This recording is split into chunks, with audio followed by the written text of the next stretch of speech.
Hey, it's Josiah. On today's episode of Fruitless, I was joined by Luke Savage, politics writer, author of The Dead Center, co-author of Seeking Social Democracy, as well as the co-host of Michael and Us, which is one of my favorite podcasts. I've been a listener for, I think, probably 7 years or so at this point. So all that to say, it's always an honor to have him on the show. Last time I talked to Luke was at the beginning of 2024. He came on the show to discuss changes in liberalism from the Obama years to the end of the Biden years. It's a good one, and you should go back and check it out if you get a chance. But on today's episode, I asked Luke to come back and check in on liberalism, now about 8 months into the second Trump administration. What's made this moment different from 2017? And what the hell is going on with the abundance agenda? It's a fun episode, and I hope you enjoy it. But before we get going, I do need to say that you can support this show on Patreon. For a mere $3 a month, you get access to a whole back catalog of exclusive episodes and 2 new ones each month. You also get access to the Fruitless Discord, as well as the occasional deleted scene from a main feed episode. If you're not quite ready to support the show on Patreon, consider just leaving a review on Apple Podcasts. It helps out with the algorithm, and hey, I might read your review at the top of an episode. All right, with all that out of the way, let's get on with the episode. You are listening to Fruitless, a podcast hosted by me, Josiah Sutton.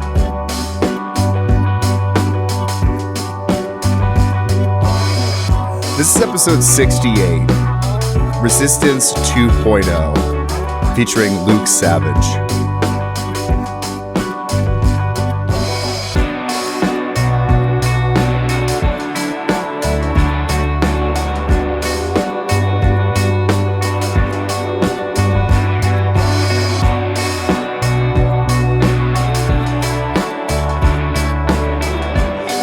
So we're coming off a month of this show where I do like a focus on evangelical media. I usually do that, and so it has been really funny this last year hearing in Michael Us you guys discovered Newsboys for the first time. Oh my god. Yeah, who are in the news at the moment for quite dubious reasons. Yeah, I think even after you guys briefly were like, Michael Tate's in trouble. It's gotten so much worse. Yeah. Well, the evangelical media has really been I feel that was an untapped resource for us. I mean, we've done now the four God's Not Dead movies. And this recent one where Kevin Sorbo is a sort of Richard Dawkins-esque, new atheist or something. The name of that one already escapes me, but that one co-written by written by Kevin Sorbo's wife as well, and also there's a novelization of it, which is incredible. But no, it's like there's a special energy to those movies because they are so by and large they are so heavy-handed. They are so didactic. They only have one level, which is just to state the exact same points, to make the exact same case for a kind of conservative Christianity over and over again. And because because that kind of belief is so axiomatic and so unquestionable to the people who make these films, they never even really bother to make the case for it. They don't make a proactive case for it. They're just look at all these stupid people who don't get this. Well, it's all about a persecution narrative, and so they focus. It's for the true believers are the audience. You know what I mean? Even though they are framed as it's evangelical, it's supposed to win you over, but. No, it was fun. We did a episode a couple weeks back on a rock opera starring the now accused Michael Tate as a Jesus figure. It's like Jesus Christ Superstar from the mid 2000s with nu metal and stuff. It was incredible.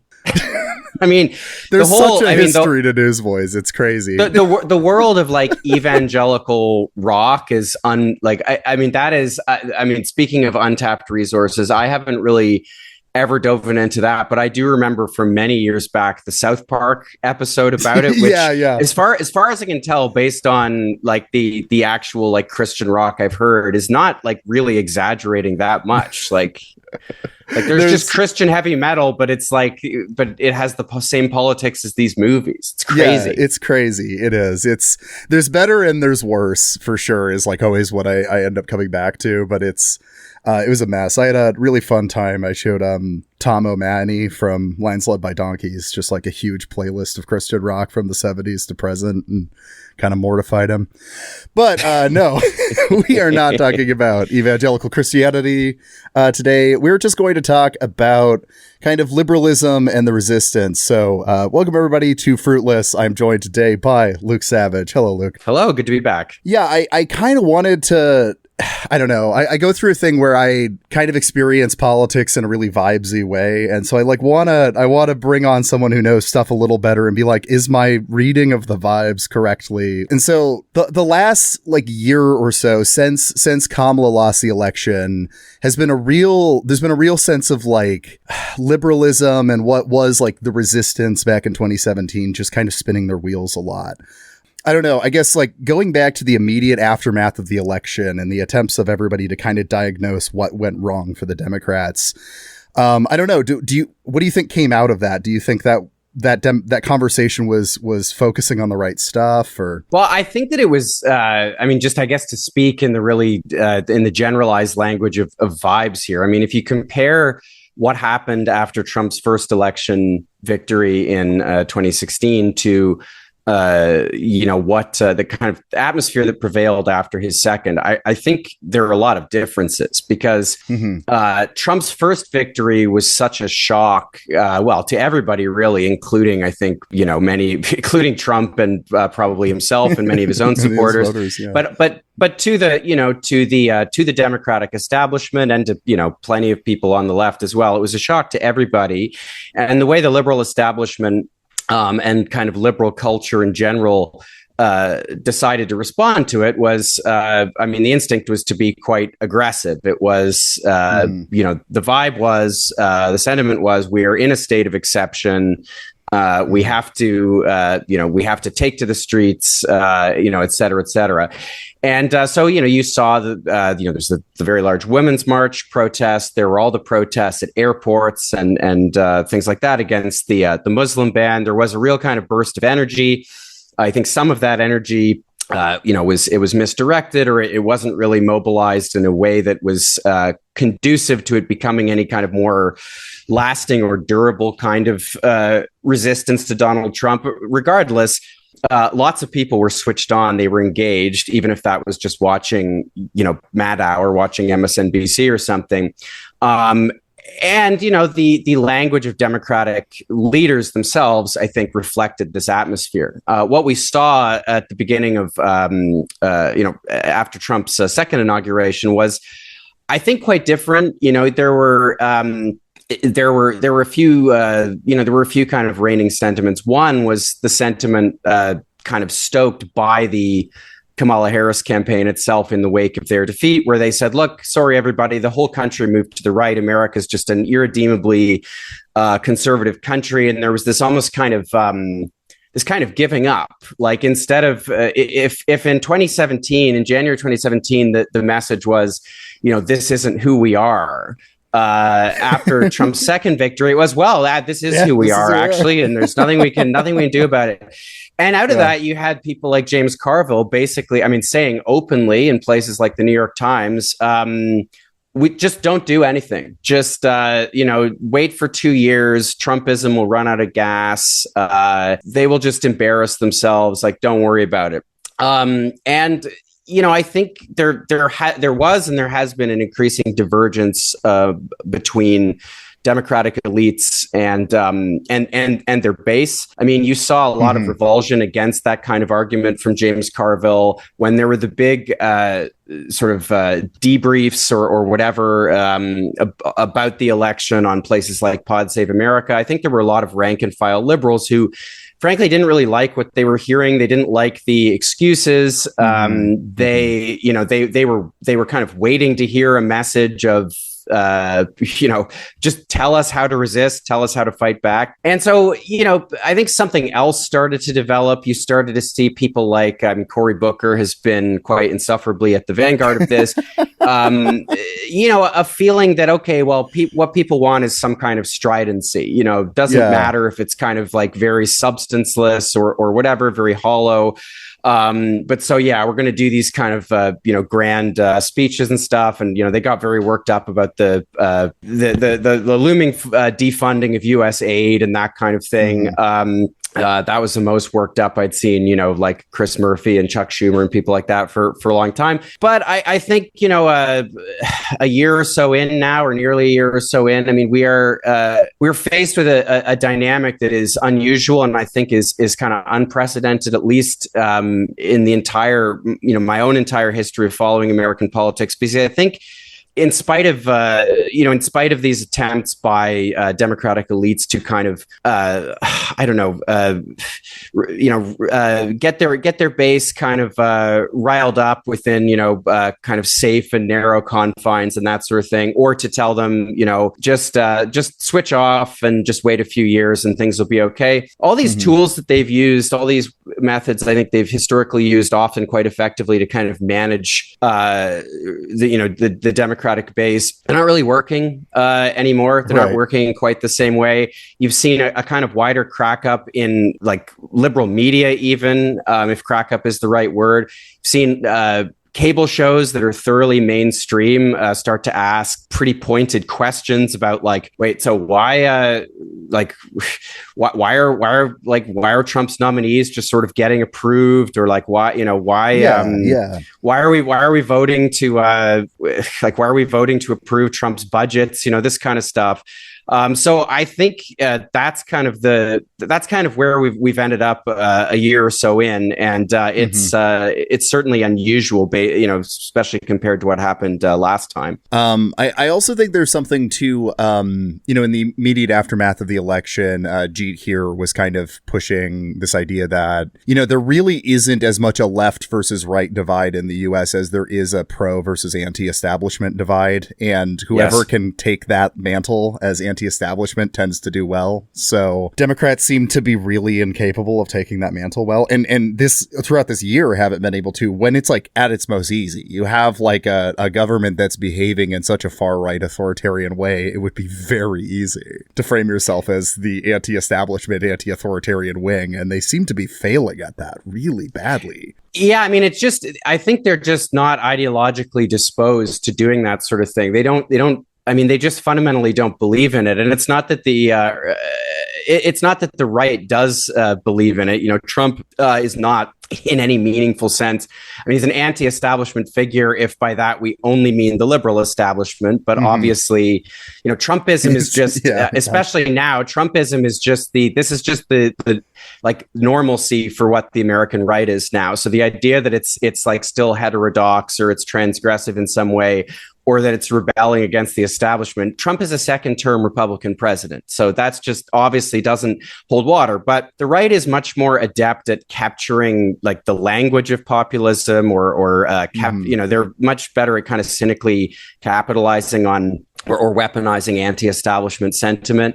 And when mainstream Democrats anyway try to do that, it just never goes well. So what you get instead is I'm gonna keep bringing him up because he's so uniquely annoying. But what you get instead is the stuff Cory Booker's been doing, where it's this very strident language. Like the delivery is like angry, it's defiant, it's like militant. But then what he's talking about is like, this president is tearing up our norms and institutions, and like, I will get money from my state for cops and like blah blah blah. Like it's like this dissident fervor, but instead of being directed at the political establishment, instead of it having any kind of real populist undercurrent, it's all about like these institutions that people are rightly very skeptical of and in many cases hate. Yeah. Oh man, Cory Booker's Well, I think what also captures that was his like super long speech, the like 25-hour speech he did or whatever, where, you know, it I don't know, it was such a perfect liberal thing in that it didn't really do anything aside from get a bunch of attention. And then, like, I guess the most effective thing it did was knock Strom Thurmond off longest speech ever given in Congress or whatever, which, I mean, I guess that's good-ish. Well, and it's perfect because it was billed as like the longest filibuster in history or something, except it wasn't a filibuster because it wasn't blocking anything. And I'm actually now forgetting what like Cory Booker then voted afterwards for I think to confirm one of Trump's nominees for something. I'm forgetting which one, but completely completely toothless. And yeah, again, all about the spectacle, all about how is this going to look in clips and stuff? How's it going to be written up? And it's now being published as a book. Like this coming season, you're going to be able to read it. I believe it's going to be called Stand. Like imagine buying Cory Booker's fake filibuster speech. But this is, I guess, the other thing, which I probably should have said off the top, is within the Democratic mainstream, there has been a debate about what do we do now, but it is primarily a debate about aesthetics and branding. There have been all these clips you see from Pod Save America where they're discussing, well, do we need new messaging? Like, what's the best way to reach like such and such a demographic? A few months ago, they were talking about all these young men that we've lost. How do we reach them? And they're always the reply is always, well, we need to go on more podcasts. We need a Joe Rogan of the left, that kind of thing. There was a clip recently of I don't know where he's being interviewed, but Pete Buttigieg, who I see is sporting a beard now, and if he's listening, I just want to say, buddy, you're not fooling anyone. But he was saying, well, with Zoran Mandani, I mean, the lesson, it's not really about ideology or policy. It's just, people wanted like a good campaign that was, that like had a good message and that kind of thing. And that is how, the Democratic mainstream and the liberal brain trust are still, that is the level they're still operating on. That hasn't changed. But I think the difference is that just the audience for it is much, much smaller than it was. It really just does not seem like any of this is working in the same way that it used to. Yeah, and there's just never a consideration that it could be policy. That policy could maybe be the thing. Because, like, the easiest way to capture a populist messaging is to actually be having populist policies. You know what I mean? Then you don't have to worry that much about the messaging because your policies are the messaging, Yeah, I mean, there's a few reasons they don't do that. I mean, one is just obviously they embrace a way of doing politics that involves, they have relationships with donors that, preclude them from actually adopting the policy positions of a politician like a Sanders or a Mamdani or whatever. But also, I think fundamentally they just don't really believe policy is for. They don't think that that's something the average person should really care about or be concerned with. Like for them, it's bread and circuses for voters, and it's policy is for elites. That's something that we the anointed, the anointed few who have the expertise and the credentials to work things out amongst ourselves. Like that's for us. And so, yeah, when they're talking about, well, how do we reach voters? Maybe it's a Joe Rogan of the left. Maybe it's, we just need to start swearing more, whatever the thing is. That's not just like political superficiality. I mean, it is, but I think it also does reflect the fact that they don't think that they think the average person is pretty dumb and that's the level like your average voter operates on, and they don't think that most people have any sense of what their own interests are, and they sort of need to be told them. So I think it's easy to make fun of this stuff, and everybody absolutely should, but there's more than simple kind of ineptitude or a failure to grasp reality here. there is a quite elitist ideological vision working behind this stuff too, and I don't think that should be lost. Well, I think that's frustrating too, because I mean, there's some truth to the fact that I don't think your average person is a policy wonk, and honestly, thank God, right? But you know, your average person isn't as obsessive about politics as like you and I are, right? But on the other hand, like, okay, if it is bread and circuses, okay, but if nobody can afford bread or to go to the circus, that starts being noticeable, right? And policy affects that, you know. Yeah, and I mean, the fact that most people who are interested in politics in a general way, like I am, I mean, I there's only a handful of policy areas where I would say I have, you know, a super detailed understanding, right? Policy is very complicated, especially if you're talking about, you know, national policy. It's very complicated. I mean, honestly, even just for unrelated reasons, you know, recently I've been watching a lot of Toronto City Council. And so you would think, it's City Council, you know, they're talking about, you know, kind of minor bylaws and things like that. Surely, you know, this would be simpler. Well, it's not. It's incredibly complicated. And the debates themselves in the council chamber, you know, they require a tremendous amount of expertise from a lot of the councillors and staff to even, you know, to debate things and to discuss them. So policy is really complicated. No one's denying that. But you know, the insight or the truism really that policy is complicated. I mean, I just don't see how that you can explain to people what your policy offering is without going into, you know, the granular details of it, right? Like most people don't understand. Like if you ask most people to explain the intricacies of a single payer healthcare system, right. You know, that's pretty complicated. There's people that spend like that's their life's work understanding that. But, you know, if you explain to them, well, this is a system that has, you know, that has these prerequisites. It's universal. There's no private health insurance that works, you know, alongside of it. The government is the eponymous, you know, single payer. You won't have copays. You know, you won't have to take out your credit card when you go to the doctor. Like the idea that that's like somehow out of reach to the average person is just silly, right? Yeah. Everybody understands what we're talking about with that sort of stuff. That's a good point. I think there is a simple level of policy that I think most people can understand if you just communicate it. So we mentioned the Joe Rogan of the left kind of thing. Obviously, silly way to diagnose why Trump won, or whatever. But how much do you think the media ecosystem is like relevant to this conversation? Is there a genuine conversation to be had about developing a left-wing media ecosystem similar to Joe Rogan, or is this just a distraction, I guess? Well, I don't think that. I think when a mainstream Democrat says we need a Joe Rogan of the left, I think I don't really think the statement makes sense based on what they mean. Well, because what they're actually saying is, why don't we have more media that's like, why don't we have more just explicitly Democratic aligned partisan media that people think is cool and that lots of people, right, you know, watch or consume or listen to. And the thing is, this is not a new argument. Democrats have been saying this since the Bush era, as far as I'm concerned. In the Bush era, you know, they rolled out Air America, which was going to be this liberal radio station that was going to, like, this is how we're going to compete with, you know, Rush Limbaugh and Fox News and stuff. And there were some good people involved in Air America, but like basically it could not do what it was, you know, ostensibly tasked with doing, because so much of it was just about like telling people to vote blue no matter who. Like it was just a more populist format for just the same kind of cookie cutter messaging that was, you know, coming from the DNC and stuff.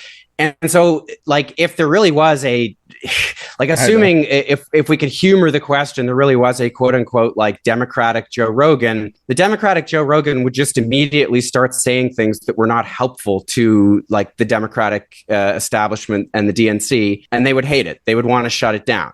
Yeah. So, you know, obviously independent left media is a good thing. We could always use more of it, but that's not what these people are demanding when they say we need a Joe Rogan of the left. Like, not at all.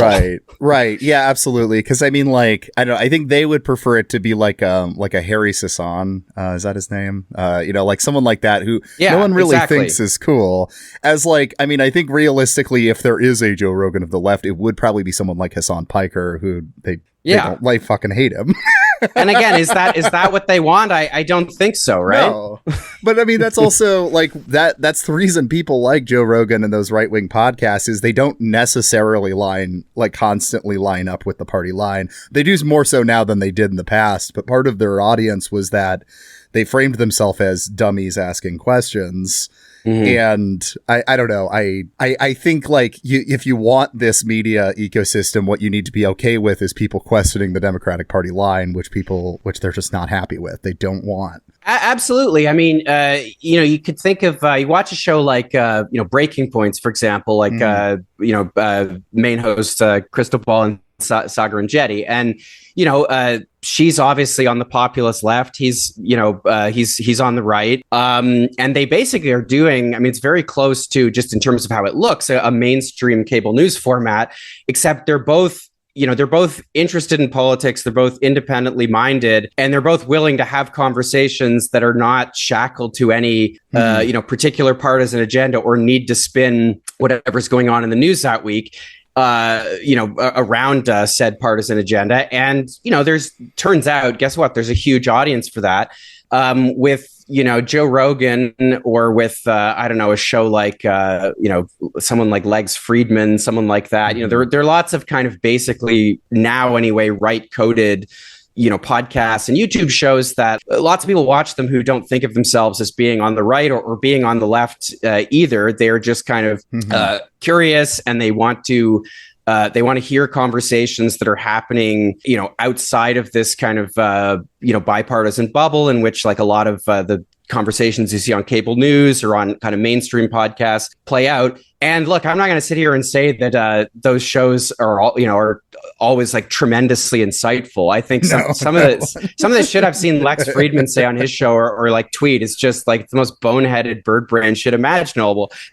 But like it is speaking to like the existence of shows like that speaks to the fact that there's a very large audience. If we want to talk about it in like purely electoral terms of like registered independents or people that have maybe even stopped voting who are curious and they want to they want to engage with issues. They want to hear people debate them, but they don't feel like they fit into like the R/D duopoly. And again, this is just like even if the people, well, I don't think the people who say we need a Joe Rogan of the left, I don't think they understand that. But even if they did, they wouldn't want it, because as soon as you set up a show like that, it would start going off script, and the whole point is for it to be on script. Like they're talking about what they're talking about is just new kinds of media surrogates that seem like they're independent and nonpartisan, but are just DNC sock puppets. And like, that's not going to fool anybody. Absolutely. Well, I wanted to pivot real quick. So, in light of the tariffs, Trump's kind of tariffs or whatever, we've seen kind of a resurgence of Canadian nationalism that you've written a bit about. I kind of thought it would be interesting to pivot over to, okay, so what does the Resistance 2.0 look like in Canada right now? What is liberalism in Canada doing, with Mark Carney and everything? Yeah, it's interesting. I mean, it's the beginning of the year, right, where Trump was sworn in, and where he started talking about wanting to annex Canada, when he was calling then Prime Minister Trudeau Governor Trudeau and referring to Canada as the 51st state, that kind of thing. That feels like a very long time ago already. What a year it's been. Yeah, I mean, but between January and now, Trudeau obviously is gone. Mark Carney, won the Liberal leadership very, very easily, got more than 80% of the vote on the first ballot at the Liberal convention, went on to win the election at the end of April, didn't quite win a majority government, but came pretty close, and really did so on a message which for a lot of people was, we're going to stand up to Donald Trump. We are going to have a very strong response in terms of retaliatory tariffs and that kind of thing. We're going to transform Canada's economy. on a scale kind of unseen since the Second World War, the years after the Second World War. And, we're going to form new kinds of trade relationships, new kinds of economic partnerships to replace our, longstanding economic partnership with the United States, which, historically, because of their geographic proximity, I mean, Canada has been, it's traded with the United States for a long time. And since the late 1980s, has had a free trade relationship with the United States. So Canada is very dependent on exporting its goods to the United States. So these are very, like threats of annexation and stuff. Obviously, that has a deep emotional resonance. People, surprise, surprise, don't like to hear that kind of thing from Donald Trump or from any U.S. president. But, this is all this stuff is also tied to pretty consequential issues around, wages and jobs and people's livelihoods and that kind of thing. And so I think when people kind of flocked to the Liberals in April, this is really what they had in mind. And we're kind of in the doldrums right now. It's the summer. I think people have not really been paying all that close attention. But the signs are that the Carney government has what it has called a nation building agenda is looking like a lot more like it's going to be an agenda of cuts. Even the kind of the stridency vis-a-vis Trump, that sort of seems to have evaporated pretty quickly. Yeah. The government, for example, without getting too into the weeds, had been going to introduce this digital services tax, which is going to be a tax on tech giants, places like Google and Netflix. And they dropped it like a few hours before it was going to go into effect, essentially on Trump's request, because tech is part of the Trump coalition. And the White House was pretty explicit about this. They said Canada capitulated, and so that's really where we're at right now. Although I don't think because it's the summer, because people have other things to think about. There are wildfires on the East Coast and on the prairies. Right. Plenty of other things people are thinking about. I don't think it's really clued in yet. And the Carney government has yet to introduce a budget. They're going to do that in the fall. And it's possible that when they do, it's going to be a budget filled with cuts. And there may be, a more vocal kind of public response to that. But right now, the resistance, such as it is in Canada, I think is, it kind of peaked in April with the election of the Carney government. And people have just kind of, since then, many of them anyway, have sort of unplugged because it's like, all right, well, we elected the banker. Now he's going to deal with stuff and we'll see how long that lasts. Gotcha. Okay. So that is, I think, a pretty distinct difference between where the U.S. is currently at and Canada. Because I think, because obviously in the U.S., in comparison, we had like the No Kings protests, right? That like huge whatever. And to me, that represented a pretty big break between the Democratic voters and the Democratic establishment as it existed. Is like, that seemed like a desperate attempt to be like, we have to do something and our leaders aren't doing it. As it sounds like in Canada with Carney, it's just kind of like, it's similar to where we were at right after Biden was elected, where everyone was just like, thank God, we got it, we're done. Yeah, I think that's exactly right. The parallel is exactly right.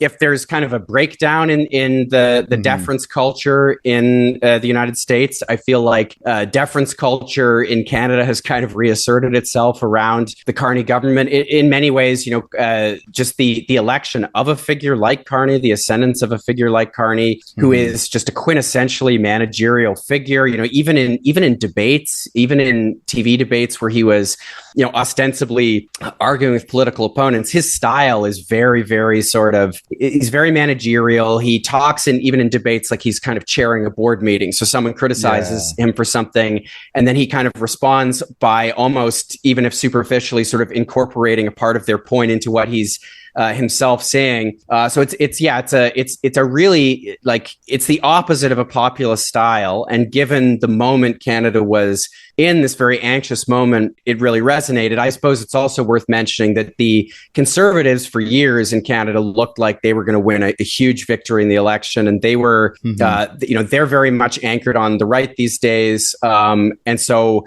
I think if the Democrats had won, if Harris had won if she had won the election, I think the Conservatives would have had a much easier time here in Canada because, when Trump is in the White House, the Liberals always, they're always going to be able to reach for, don't vote for Trumpism North. And, that's basically what they did. And it was very, very successful. Yeah, that makes sense. It's still that like broadly establishment versus anti-establishment kind of trend here again, where it's like, can you frame yourself as resisting something or not, resisting the existing global order in some way or not? It's what Vincent Bevins brings that up a bunch. And if we burn the anti-politics that's kind of dominated the last couple decades, has plays a big role in that. I think people just want whatever will go against the current state because everybody's pretty unhappy with how things are, I think, but not sure why. Yeah, so back in the States here, there's been a couple, I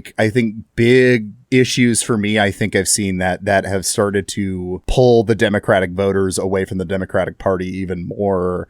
One of those being around the time of the No Kings protest was like anti-ICE stuff. It seems like there's a pretty major shift happening right now among Democratic voters. I don't know. Have you seen much of that? I think that's exactly right. And I think it's even bigger than that. I mean, I think there's been a pretty generalized swing just outside of liberal voters, just within the American public. These immigration was ostensibly Trump's strongest issue. And on this basis, the Democratic consultant class started saying, oh, well, just, outflank them, try to outflank the Republicans on this, say you're going to deport more people, and all that stuff from kind of, the first Trump era, the kids in cages and stuff. The classic, take a look in the mirror and decide to get more racist kind of approach. Yeah. I mean, that is exactly what they did. Suddenly the message was, no, we're going to, you're damn right. We're going to put kids in cages. I mean, I'm exaggerating a little bit, but I mean, that was the message because of this polling. And it seems like even that has swung pretty hard in the other direction once people see that, what this actually means is militarized incursions into American cities where people are just arrested, where, people who have committed no more than a civil misdemeanor, if they've even broken any rule or law at all, can just be arbitrarily deported to a prison in El Salvador or whatever. I mean, it's regardless of citizenship status even. Yeah, I mean, it's absolutely horrifying, and it turns out people don't like that. So I think the Trump administration, they came into office, I wrote about this on my Substack a few months ago. I mean, I think they came into office the second time a little more prepared to govern than they did the first time. I think the first time they really had no agenda because they weren't expecting to win. It wasn't really clear what Trumpism was as a project. This time they sort of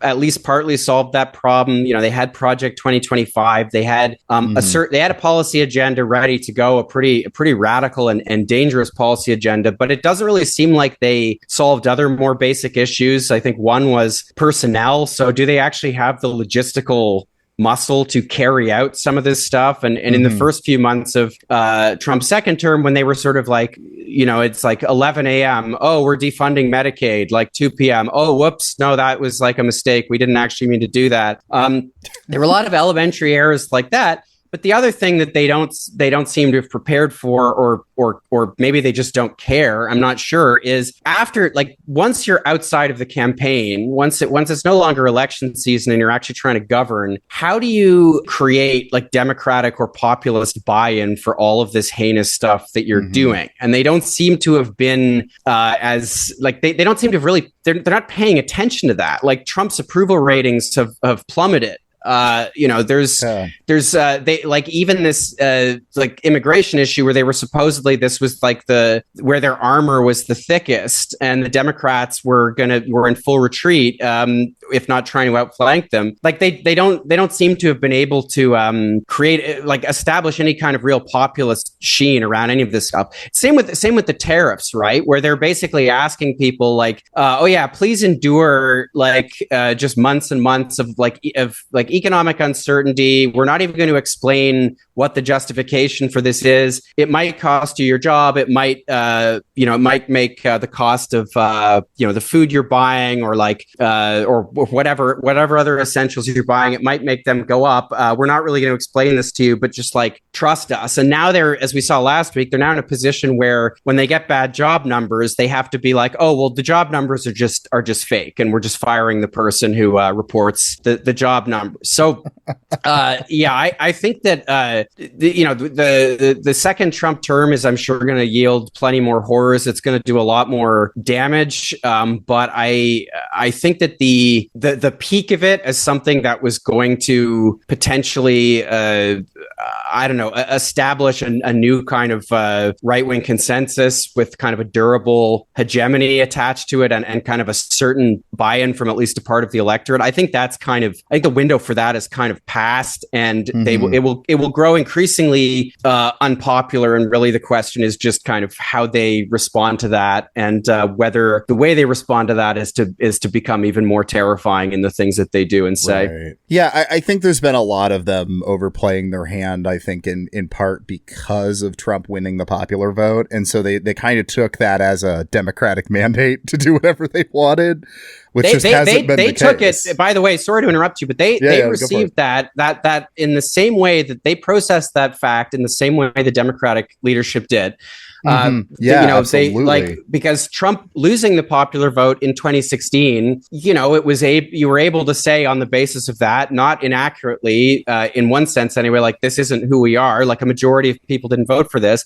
But then when the inverse was true, or the converse was true, the Trump people took this as, we have a mandate to do whatever we want. People love everything about our campaign. It's not just that, like, the Democrats had a really unpopular president they had to switch out with like a not very good vice president. A few months before the election, there's a horrendous cost of living crisis, and we won by a few points. No. Like, people actually want like a global trade war. They want an American Gestapo to go around and just like go into people's houses and deport them to El Salvador.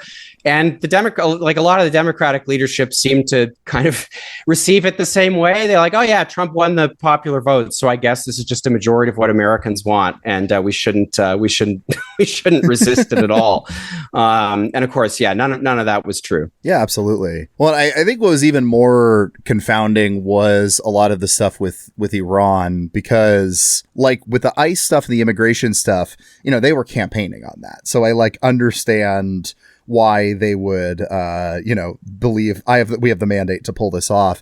But, the whole bullshit Trump the dove kind of mentality was a big reason people have been backing him all these years.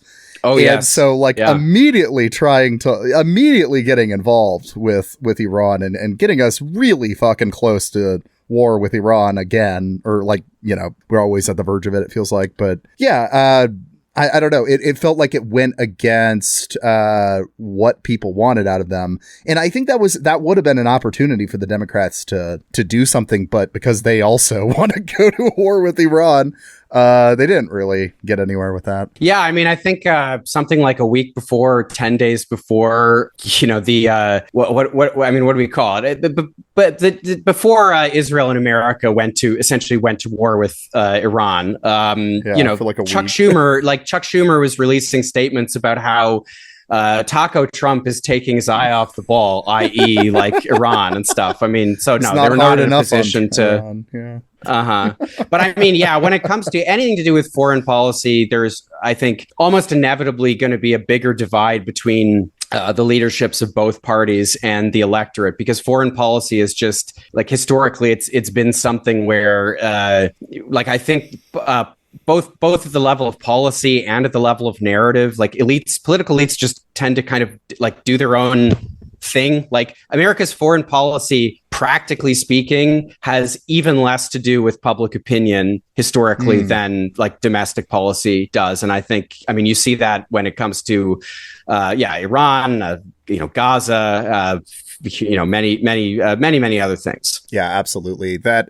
That tracks. I mean, that's probably been true for a long time, as I'm thinking about it too, is that I think your rank and file liberal is maybe more anti-war than your elected liberal. Quite often it's one of the least I don't know, democratic aspects of the American system is foreign policy. And one of the big differences between now and the early 2000s, because in the early 2000s, right, when during the War on Terror, at least initially, there was a lot of public support for the War on Terror. The invasion of Iraq had majority support, at least when it started. Although, according to polling, I think from YouGov, a majority of Americans also thought that Iraq had been involved in 9/11 because the Bush administration right.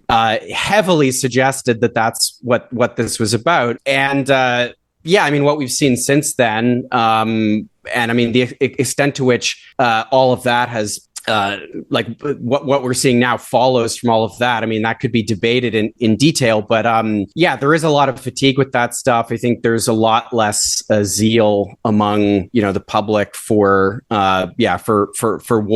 I mean, the behavior of the political class, I think, has largely remained unchanged, in many ways. But the wider context in terms of what people think and their perception of what's going on is obviously very different. Well, kind of pivoting to a different thing that I know you have a lot of thoughts on is I don't know, in the last few months or whatever, as liberalism is kind of trying to figure out what direction to go. What is the future of liberalism? There has been, of course, the abundance movement, I guess, quotations around movement, as one of the possible futures for the Democratic Party. And you've been a big opponent of abundance. If I'm, don't let me, mischaracterize you there, but if that's correct, right? Safe to say. Yeah. Yeah. So what, I don't know, what's your problem with abundance? What, Well, I was planning on avoiding the whole thing. The first time I remember hearing anything about, the first time I think I heard the phrase the abundance agenda was when Ezra Klein did an interview with a Massachusetts congressman called Jake Auchincloss, who was not a guy I'd heard of. And Klein casually mentioned that he was, one of the lawmakers who's been interested in the abundance agenda. I thought, the abundance agenda, what the hell is that? I wrote about Klein's conversation with Auchincloss, which I thought was very strange. Auchincloss was this style of argument that was unbelievably granular to the point of being very, very difficult to actually follow what he was saying, and yet it was so kind of minimalist in what he was actually talking about. It was very, very strange, and so I wrote a piece on Substack about that. And it was a few weeks later that I decided to read the Abundance book, which I don't think I'd known about quite when it came out. And I expected to write a kind of 600 word, piece on it. In the end, I just spent kind of 3 days in like a fevered mania reading and writing about the book, because while it is not what it purports to be, which is this kind of sweeping utopian vision for the future, the fact that it claims to be that and very obviously isn't makes it a very interesting document. And I think in some ways, because what the book is actually saying is so fundamentally banal, and it's all about, without going into it too much, it's all about zoning and regulatory costs and administrative costs. And a lot of it is actually about things that are, they're not really national issues. They're things that state and city governments are concerned about. And yet the book presents itself as this is an agenda for national Democrats. There's all these kind of curious parts to it. But this forces you to kind of almost read around it, to read into the blank spaces, to interpret the things they aren't saying as well as the things they are saying. And the book is so weird when you actually sit down and read it that, and people have speculated. I'm forgetting who guessed this on Substack, but I read something a few months ago where someone was suggesting, this was just a book that they had in the hopper. And because a lot of the book consists of columns that Ezra Klein and Derek Thompson wrote or was adapted from them over the past few years, they were expecting Kamala Harris to win. And then this was going to sort of be something they were going to roll out. And because Trump won instead, they had to kind of reframe it as, this is a new way for the, Democratic Party to move. This is a new way for liberals to think this is actually like a whole comprehensive, alternative. And I mean, I guess we've kind of alluded to this already earlier in the conversation, but I guess the other thing that's so striking about abundance is how there's essentially no popular or democratic component to it at all. This is an entirely top-down vision of political change, of a political agenda that consists of wonks and elites getting together, changing regulatory, changing regulations, often deregulating things. And supposedly this is going to lead to like basically the Jetsons within 25 years. Like if there's if there's just like a different zoning regime in San Francisco, we're going to have, I mean, the first part of the book is like almost this like little fable about like, just picture it in 25 years, energy costs almost nothing. There are drones coming to you from suborbital platforms, bringing you like cheap prescription drugs. All your food is grown like locally on these like giant like Dubai style skyscrapers that grow vegetables that go up into the sky. I mean, it's this kind of Silicon Valley-esque utopia. And then the rest of the book tells you like, we'll get there if like American cities just have like the zoning regime that like Dallas already has, basically. Yeah. It's a very, very strange, very, very strange book. Yeah, that is really, really interesting. And so I don't know, it seems to be trying to frame itself as an alternative to democratic socialism or social democracy or whatever you'd want to call it. Yeah. And then, what I haven't read the book, but what I've gathered is that it's the stuff that's good about it is just repeating stuff that's kind of just common sense wisdom within the left wing sphere. And then the stuff that's unique about it is this like weird technocratic zoning stuff. It's I mean, the book is, the book is kind of like, I do think they have branded it quite ingeniously because it's written in such a way that I think unless you read it very skeptically and carefully, like a lot of it, it sounds as it scans as like a mixture of just like common sense, like why haven't we tried this? But also it can come across as like, oh, this is sort of very new and novel.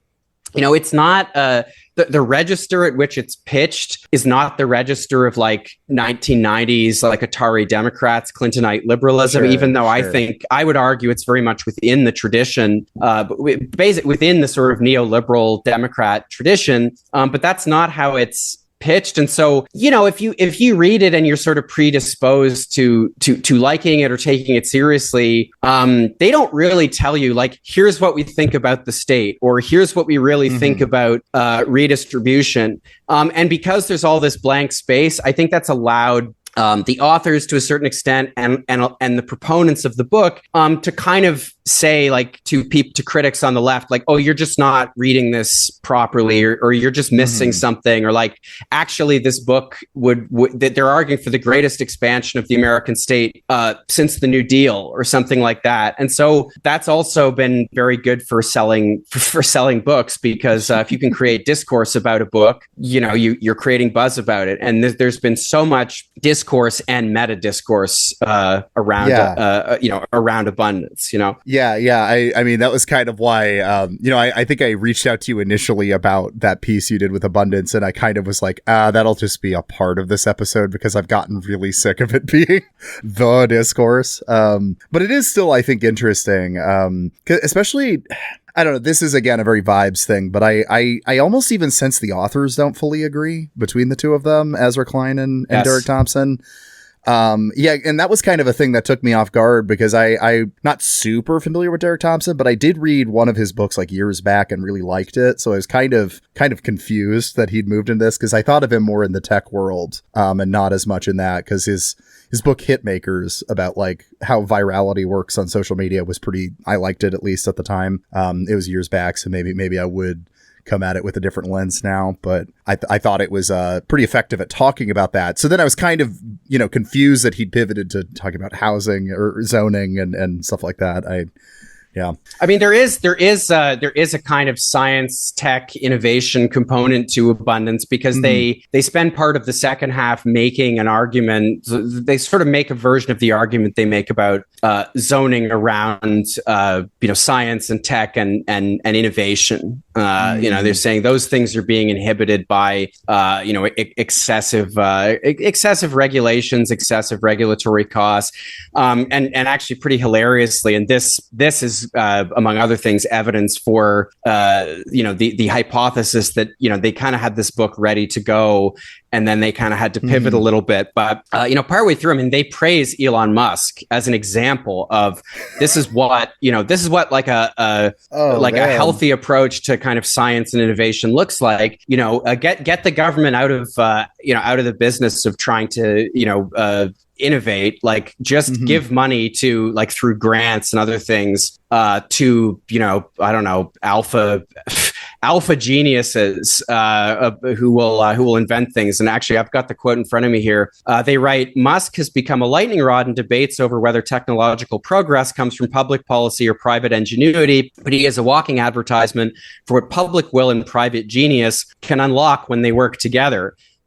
Which is hilarious. In the end of the book, they, like, in the conclusion, which is clearly written later than the rest of the book, they have some language that's more critical of Musk. But in that passage, I mean, in addition to kind of telling you what they think about tech and how they frame that stuff, just as kind of prose, that is it's very emblematic of what a lot of this book reads like.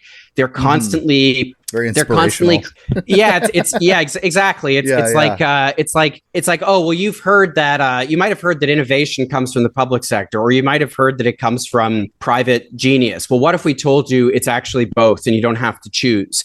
So there's a kind of a syncretic thing that they're doing throughout the whole book, which, again, if you're not reading it skeptically, can really sound quite novel, because you're like, oh, well, what if we had, like, market efficiency and redistribution? What if we had exactly. Yeah. And just they're doing that over and over again, and it certainly sounds good, or it can sound good if you're not reading it skeptically. Well, and okay, something that this popped into my head here is I do think there might be kind of a through line to Derek Thompson's Hitmakers to here, now that I think about it, because one of the things that stuck with me about that book was he was arguing that, like, things going, quote, like, viral on social media doesn't actually work the way that metaphor implies. Like, one person sends it to 5 people, exponential growth. It's much more like someone with a large following shares something. Yeah. And that's actually what triggers virality. And so he was making this case that, like, the internet's a lot more top down than you think. And I digested that in a very, in my own, with my politics, and found that to be a helpful way of looking at the internet as something that's being constructed and, by powerful elites in some way. We're not on this, like, 90s, 2000s utopia of the internet. There are people who wield power and direct the discourse, as, like, I think he might have been much more like, well, yeah, it has to function top down. That's how things work. So I do maybe see there might be a through line there between kind of the tech writing of the past. I had not actually heard of that book, but I mean, it sounds very interesting, and just intuitively, that sounds correct. It seems to me there's an assumption around virality. Related to this wider assumption that the internet is kind of it's fundamentally democratic, or social media is fundamentally democratic in some way. And, like, there might be a sense in which that's true, but yeah, I think that a lot of what becomes viral in the discourse, the things people end up talking about, the images they're exposed to, whatever. Yeah, it often comes from accounts that are already big, accounts that are already established. And it's funny because the abundance agenda really is about, like, well, what if we did the same thing for public policy? It's like, why are all of us hearing so much about this book and this abundance agenda that's fundamentally just about pretty esoteric issues of, like, zoning, the history of zoning laws in Cleveland or whatever else? It's like, well, because there's, like, a well-funded, apparatus of publishing and media, and a donor class that is quite invested in this kind of thing, and that's the only reason we're talking about any of this stuff. If they'd have just published this book, like even two people as well known as Ezra Klein and Derek Thompson, who are two writers, two journalists who very much have their own audiences and people know them. If they'd have published this as just a minor intervention into debates about municipal zoning, this would not have gotten anything like the pickup that it did, right? The fact that they framed it in this kind of grand utopian way made it much more useful to a constellation of like, well, a fundamentally elite constellation within like politics and media, and that's why we're talking about it. So I actually am going to look up Derek Thompson's book. I had not heard about that, his other book, but that does sound interesting. Yeah, I would say I'm saying it's pretty good, but I'm also adding the caveat I read it while I was in college. You know what I mean? Like I was duly noted. Yeah. might not be as great as I remember. Well, okay, so something to pivot here too is the possibility of democratic socialism, social democracy in the current moment. I think a lot of people on the left have glommed onto the recent success of Zohran Mamdani in New York. To what extent do you think that is a new frontier for left-wing politics, something that might represent a broader change, or is it really just relegated to New York? Well, I think, I mean, right now, obviously, New York is the big, in terms of kind of recent left electoral successes, Mamdani winning the Democratic primary and defeating Andrew Cuomo, it's highly significant. But I don't really think it's isolated, because the thing is, if it can happen in New York, which is New York City and the New York State Democratic machine is one of the most powerful and influential and important. So this is really happening. This is like the populist left parking its tanks on the lawn, basically. This is it's highly significant. And so we'll have to see. Obviously, the actual mayoral election is yet to come, and then we'll have to see what the experience of actually trying to govern New York in this way is like. I suspect that there will be a really staunch opposition, probably quite organized opposition from a lot of rich people in New York, possibly from parts of the Democratic machine in New York. There will be all of these individuals and groups. There are lots of them who will be deeply invested in this failing. Like, we have to demonstrate that you can't actually give people free bus service. The city can't control rents in this way. You can't raise the minimum wage to $30 an hour over the next few years, et cetera, et cetera. But regardless, so we'll have to see what happens there. I think a real test of Mamdaniism, if I can put it that way, is how it responds to that kind of resistance, and it's been very effective at responding to it in an electoral context so far. But in terms of just the style and the approach that campaign's taken, I really do think it is a model. It's been able to combine very bread and butter issues, cost of living issues. It's been able to embrace those while also, not losing, keeping its eye on the ball of kind of, bigger issues, even issues of, issues foreign policy, things like that.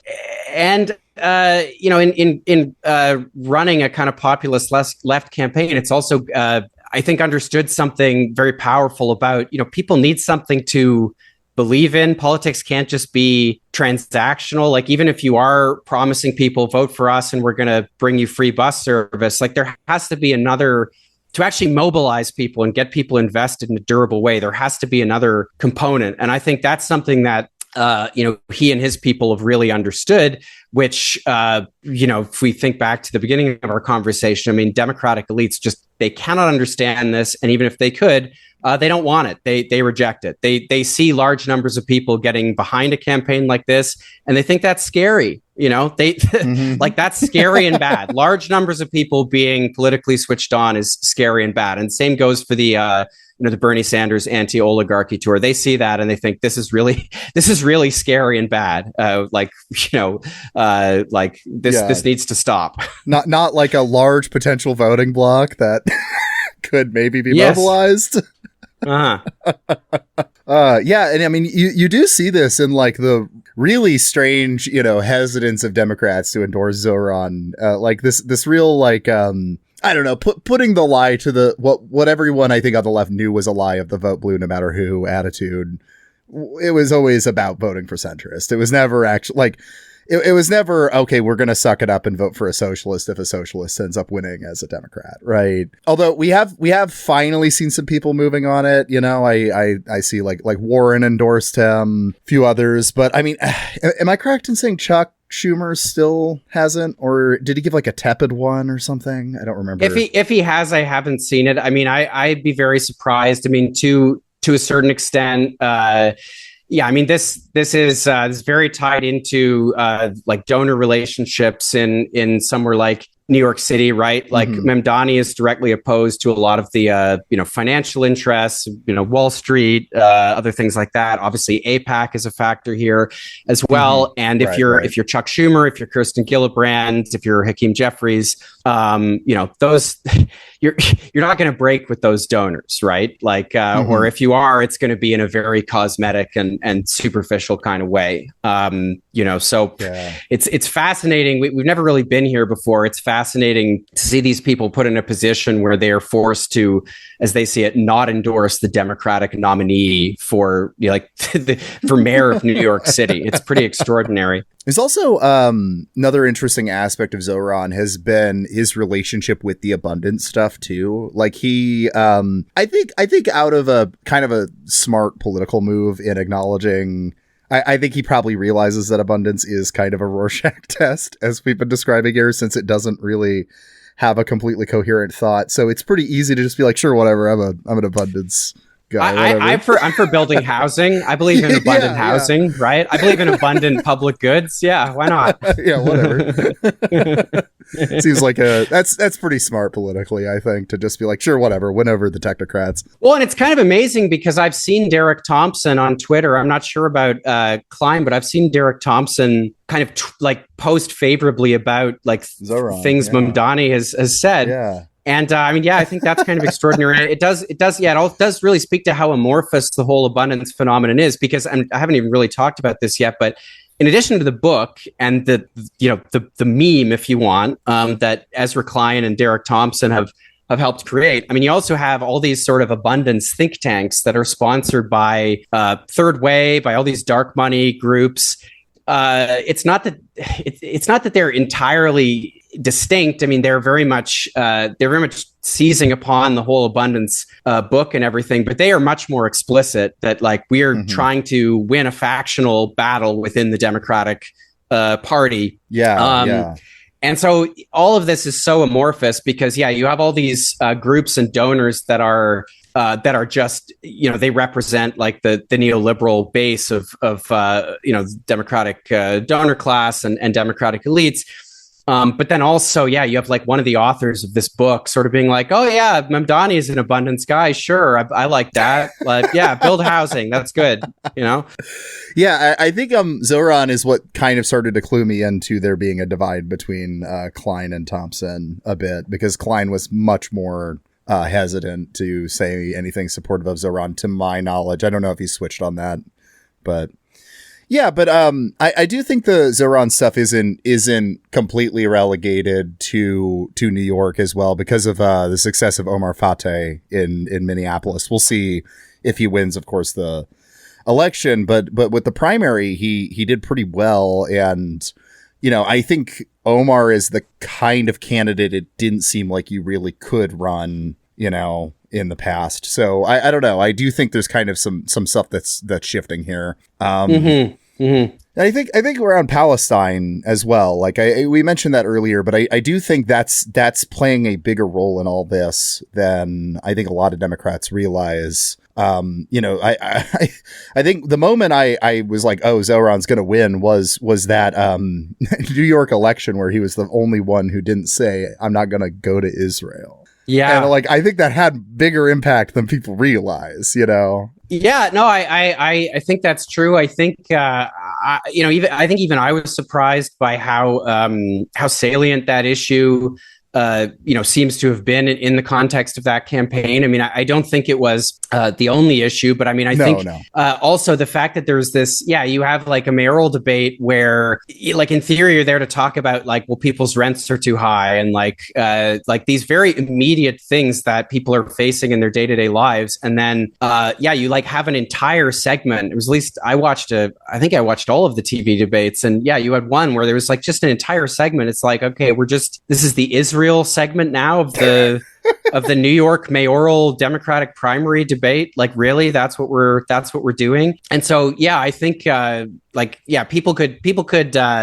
can disagree based on polling data and so on, like how directly salient that issue was. But I think, regardless, it is highly symbolic of and highly emblematic of the divide between increasingly Democratic leaders in the Democratic mainstream on the one hand, and Democratic electorates, like actually existing Democrats who vote in primaries and generals. There's such a divide between those two factions now. Yeah, absolutely. So, I kind of think this is where we're at here is, I think Zoran, Amar Fateh, and then hopefully we'll see others kind of representing this democratic socialist kind of insurgency within the party, while the broader establishment is going after Trump on things like the gerrymandering fighting in Texas and stuff like that, and kind of these, I don't know, really amorphous ways of, or maybe focused really on electoral politics rather than on populist policy,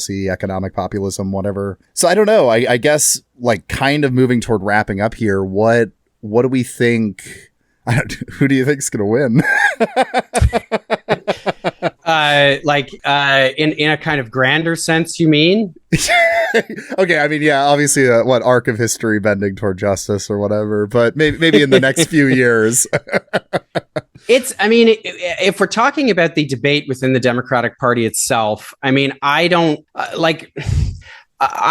really see any situation where by the time of the next presidential election, by the time the Democrats are holding their primary for their next presidential nominee, I don't think the Democratic mainstream, you could have 10 Zoran Mamdanis. You could even have I guess this wouldn't work because she's not up for election. Maybe Schumer would be. I mean, so you could have the successful primarying of a Gillibrand or a Chuck Schumer, and I still don't think the Democratic presidential field in 2028, or at least most of them, they're going to be just like the divide within the mainstream of that field, and within the candidates who have support from the donor class and such. It's going to be very much like the divides we were discussing at the beginning of this conversation. It's going to be, should we try to run more on the right? Should we try to do the abundance agenda? Is the thing just sort of ideologically amorphous stridency where we're sort of anti-Trump, but we're not really exactly clear on what that is?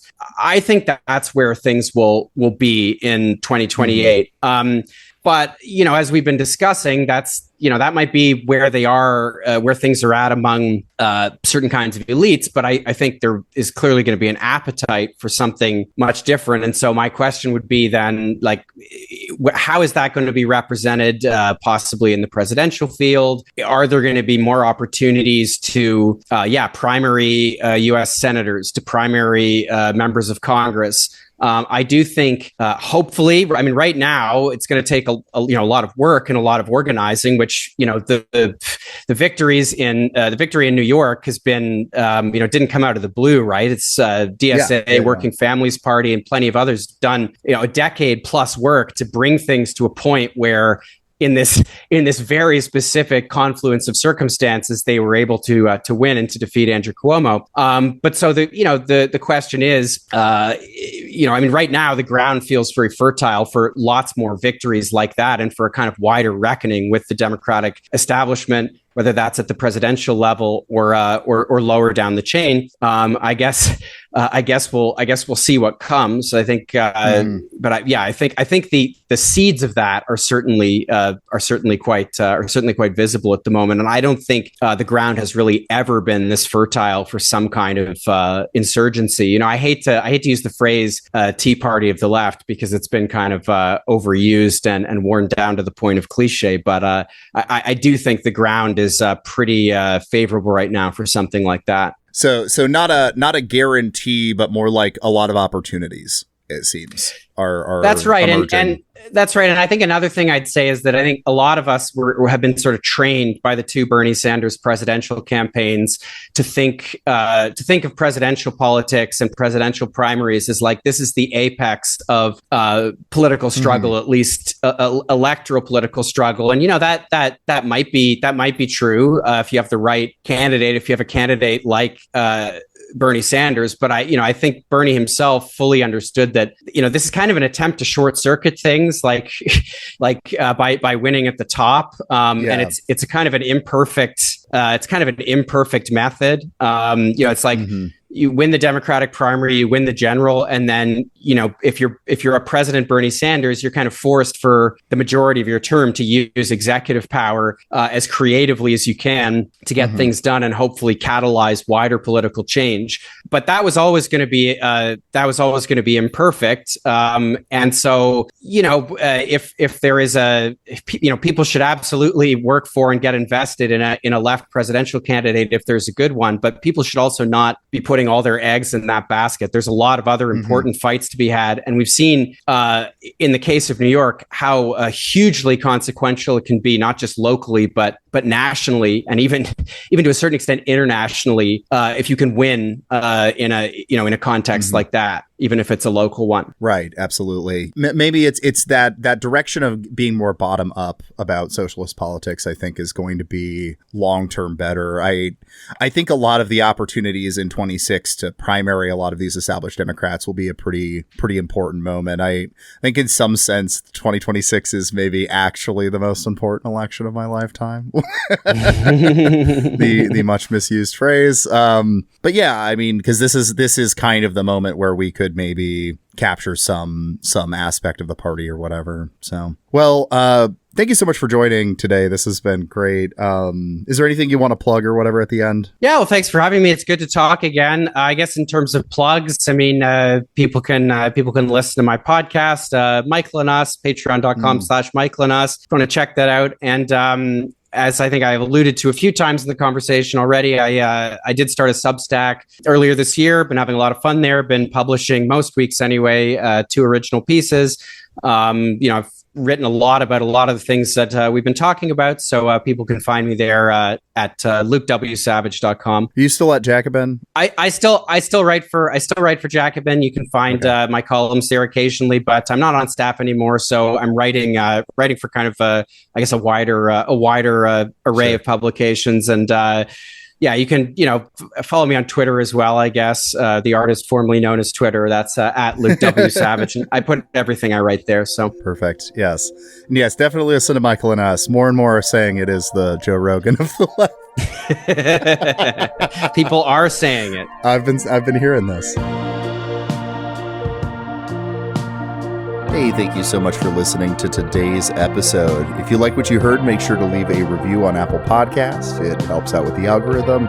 And if you really like what you heard, consider supporting the show on Patreon. And one of the benefits of supporting this show on Patreon is that you get your name read out at the end of every episode. So without further ado, this episode is brought to you by our lovely patrons who include Abagai Brodagam, I Drink Corn Syrup, Yum, I Am Once Again, Leo Zachary Dickinson, Philip Cozy, Vita Breva, A.A. Ron, Attention Francis, Benjamin Rawls, Caleb Butler, Frankie Teardrop, Grouchiest Marxiest, Ian S., Ian Friedenberg, James Lunt, Josh Christensen, Kyle Gannis, Martha Zumack, Moss, Nathan Thiessen, please never read my name out, I'm super shy, Randy Sutton, Regular Sized Horse, parentheses small, Robert Eilman, Sasha M.H., Stephanie R., Steven, a.k.a. Spike Stonehand, The Worst of All Possible Worlds, Vicky Sutton, and of course, Chris Barker. Thank you so much for supporting the show, and I will see you probably later this week.